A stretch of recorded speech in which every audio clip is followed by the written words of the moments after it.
Julian, I'm standing where that water was rushing right over this road. I'm 5'10", and the water up to my thigh, my waist. Now that nearby family still without closure tonight. Crews searching all day for the man's body. Ski Island, Yukon, Bethany, all hit hard by overnight storms.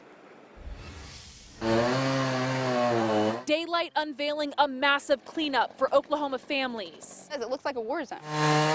Overnight terror near Holly and Walnut in Yukon. Trees toppling over, crushing cars. The family inside saying they barely made it out safely. Their ceiling now with a direct view of the sky. There was no sirens and nothing like that, so we didn't think it was going to be like a tornado. Many in the area, like Cassidy Nelson, still left without power.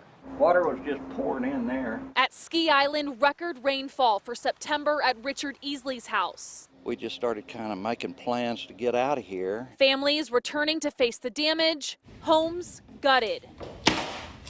But it's what is in their backyard that's leaving a lasting worry for this neighborhood. Rescue crews combing lake waters for a missing 50-year-old man. Now, a recovery effort. His car pinned against the rail. He didn't make it the 100 feet to his mom's house. Witnesses say they saw a man hop on the hood, but the force of the floodwater sweeping him away.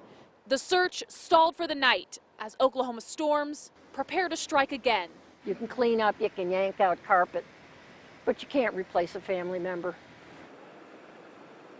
Now, where do they go from here? Search crews tell me they will be right here as soon as the sun comes up. They'll be in the water, along the banks, and in the air. We'll keep you posted. Reporting live in Ski Island, Peyton Yeager, Oklahoma's News 4.